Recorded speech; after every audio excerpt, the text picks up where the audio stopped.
Greetings, ladies and gentlemen. It's time for more Megaman! Why didn't you guys tell me there was a 16-bit version of these games? I would have jumped on this so fast. Did you have the Sega Channel? No. Well, then it doesn't really matter now, does it? It matters now, I have an emulator. Well, as Dr. Light proceeds to chew his gum, Ryan, would you mind explaining how exactly American audiences can get their hands on Wily Wars? Emulators or bootleg cartridge? Okay, legitimately.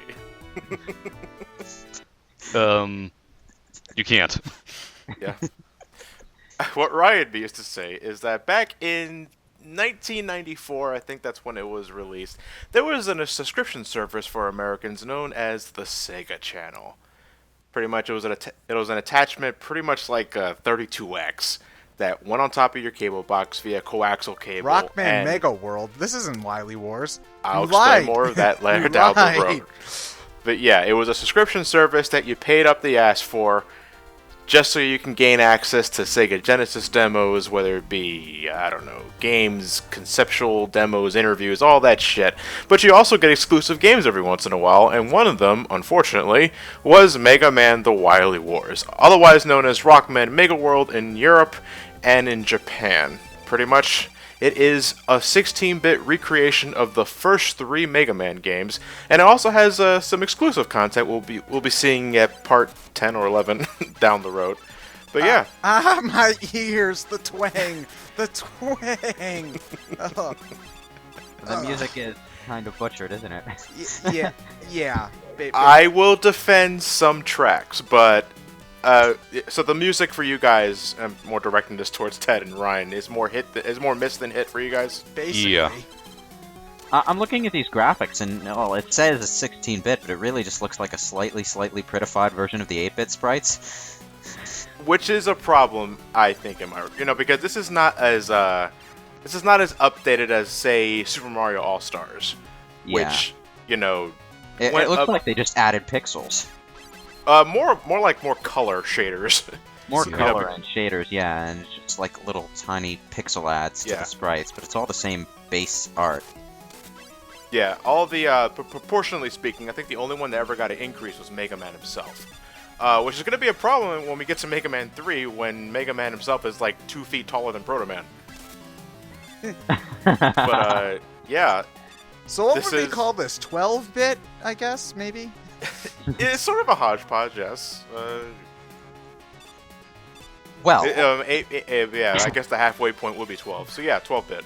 if I can put my nerd glasses on for a bit and snort a couple times. Bits have nothing to do with graphics, don't you know? It's all about how much is being done at one time. And, well, graphics are part of that, but... Bullshit. Yeah. Bits are power. Nintendo power. No, I'm sorry, I went off on a tangent there. That's what I said, it's power. It's not Yeah, this- graphics, it's power. This game just kind of looks a bit dated, considering at this point we already had Sonic 3 and Knuckles and stuff. Yeah, it Yeah, does. it's 1994. This was, just off the release of Sonic 3. No, the Sonic 3 came out in 94, didn't it? Around that No, time, yeah. I think Sonic 3 came out in 93 and Knuckles... Or, well, it was 94. Sonic 3 Yeah, it was came out in 94. 93. Well, considering that this pales graphically to Sonic 1, I don't think that's even a point of comparison, really. Yeah. It's very obviously a game that was built for an 8-bit system rather than a 16-bit one. So I recall maybe, I can't remember if it was a year or two ago, where we all decided that if we're ever going to do the Wily Wars, that Ryan obviously would be taking a break because he did record all of the classic games 1 through 10 back then, except for Mega Man and Bass. Are you getting to that, by the way? I thought you said you were doing it.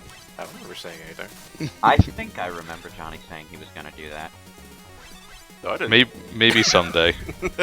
Maybe after we so. do the Legends series, and the Star Force series, and the Battle Network series, and the ZX series, and the Zero series. Okay, I'm sensing a trend here. And after we do the Mega Man 2 remake that was canceled a couple years ago. What, the one where you could play as Ryu and Arthur from Ghosts and Goblins? The one where you could make levels. Oh, yeah, Mega Man Universe. That looked really awesome, by the way. I'm You know, Legends 3 I couldn't really give a shit about, but when they canceled Mega Man Universe, I was really disappointed. I don't know what to think about Capcom these days. I heard a rumor that Darkstalkers Resurrection actually did sell well, and they ignored it and said it didn't, just because they didn't want to make another Darkstalkers game.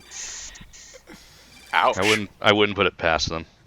I wouldn't put it past them either. Don't quote me on it. It isn't confirmed, but it's what I heard. Oh, You can save your game in this version. Okay, instant buy. Alright, so those that watch my review channel know that I have a bootleg version of Wily Wars. So why exactly am I using an emulator? Convenience, and also video quality. Because when you're plugging in a Sega Genesis cart and you're using the RGA cables to record footage, it is blurry and as fuck, and it just wouldn't look good, I believe, on, you know, for YouTube standards. That thing's going through double exporting as it already is. Ah, damn it. Going into technical things for a second here, if you wanted to legitimately play off a console for a recording like this and have good video quality, you'd have to modify the console itself to accept a better output in a better format. Well, what I do nowadays is that if I have no choice but to use the basic composite cables, the red, white, and yellow cables, RCA. I plug the cables directly into, say, the Dazzle or the Elgato, whatever I have, directly into the computer, and I play off of the feedback monitor on my that way, because, you know, if you're not doing it that way, you have to use the splitter cables, which diminishes the quality a bit. And I'm a video nut for that sort of thing. I don't like doing that. But then you got like that 1 second delay or however long it is, and it makes not when I'm using the Mac with the Elgato. It's actually, there's no delay whatsoever. Oh. You just got to relegate yourself to a smaller computer screen. Okay, well, I wouldn't have a problem with that, but having my setup, I always have a delay, so like trying to play Mega Man with a 1 second delay would be torture. So. Oh yeah, I wouldn't even consider it if I had delay. Yeah, like an RPG you could, but that's about it. Yeah, that is actually why the Hop-Hog 2 has a pass-through function where you plug the console directly into the capture device and then go through the capture device into your TV, and it doesn't delay. Which I'm appreciative, but that's a problem with old school consoles where you don't have a choice. Yeah, yes it is. Though I am, my buddy Jacob has this component/RGA hybrid cable that I can't for the life of me find anywhere. And I would love to own something like that, because that would really reduce the amount of multitasking I have to do when it comes to recording off of a console. Like, I'll bite the bullet when it comes to like NES or say Sega Genesis, but with Super Nintendo or anything above that, I'd really like to get those cables, because I love playing it off of the TV instead of having to look at a computer screen. Getting back to the subject of the game, or rather what the game was ported to us on, how successful, or rather unsuccessful, was the Sega Channel? I don't think. Well, the fact that I didn't hear about it until I was doing research on Wily Wars, I think, says plenty. Well, I heard about it back in the day, but I had a Sega Genesis, so. Oh my God! They butchered Cutman's theme. No, why? My favorite Mega Man song. No, why, Capcom? Why you do this? Why? Because the Sega Genesis sound card is honestly quite crap unless you know what to do with it. And they obviously didn't know what to do with it.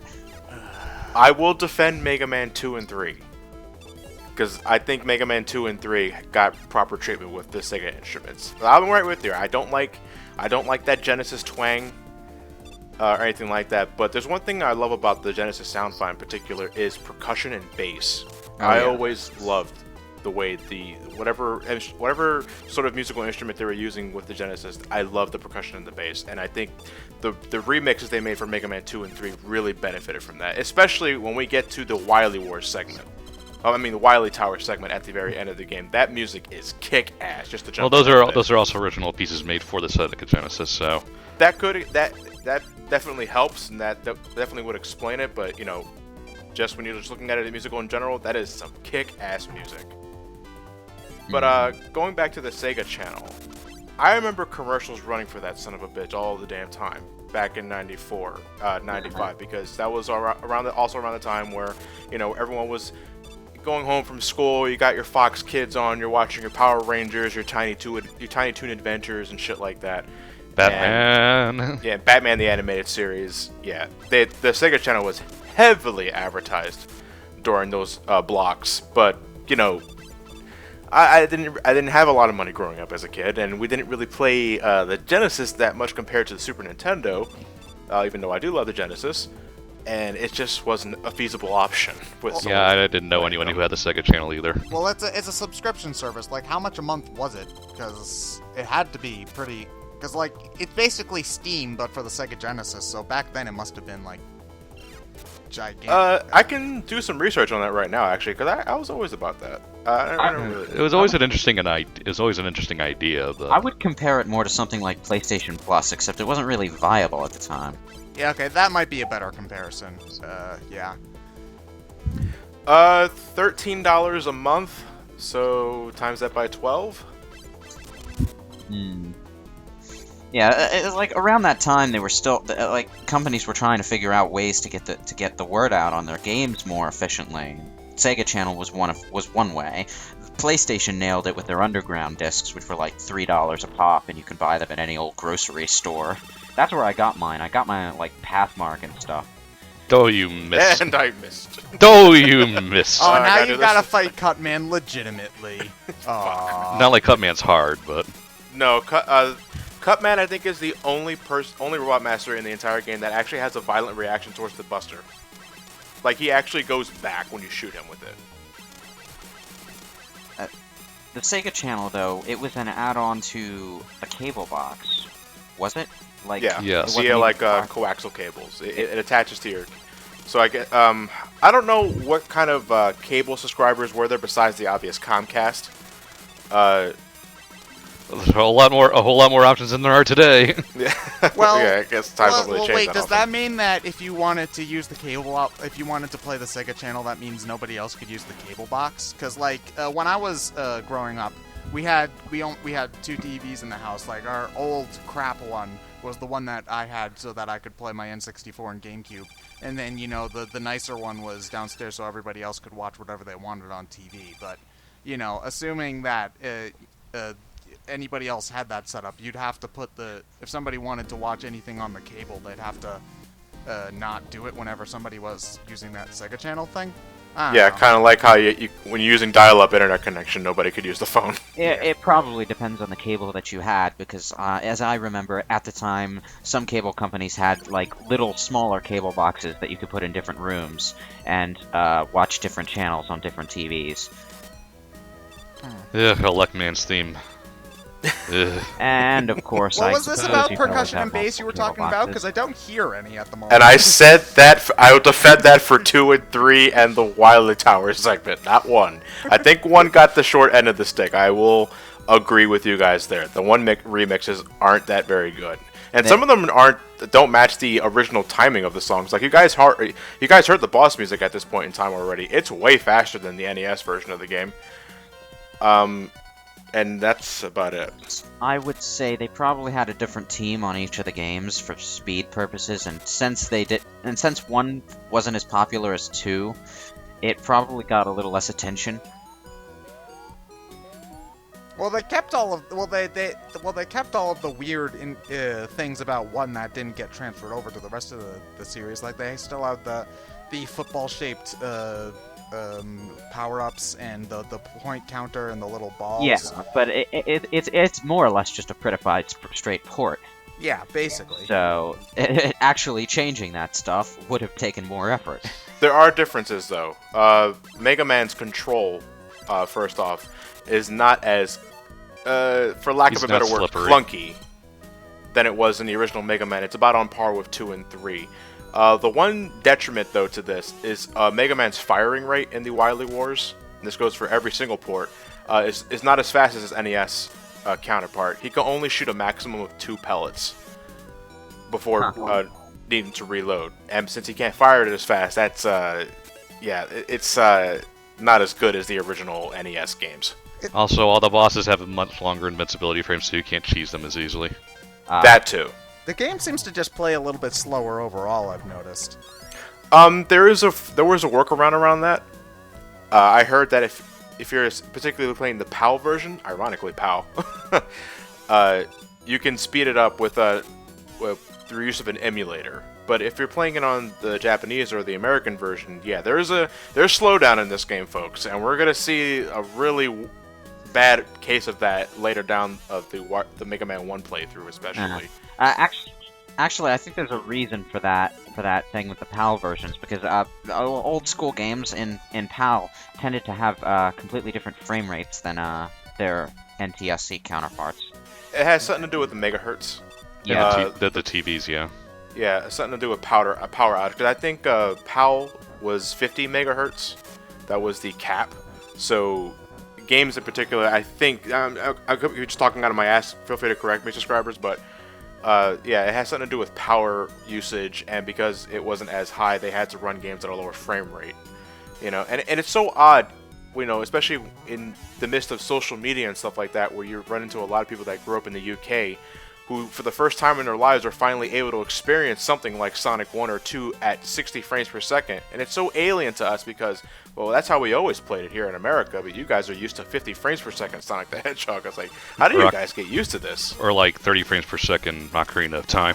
yeah, and then, I think what it is they actually adjusted the speed to match the frame rate in the case of Mega Man Wily Wars. So when you play it in an emulator, you're going back up to the 60 frames per second, so the entire game speeds up. Now that I think about it, when I was testing out the Wily Wars on emulator for the first time, I didn't use the Japanese version at first. I used the European version, and it was stuck on 50 frames per second. Huh. Which is why I went Japanese in the first place. Yeah, I remember it. Yeah, the PAL version is actually not fast at all. It's stuck at 50 frames per second as well.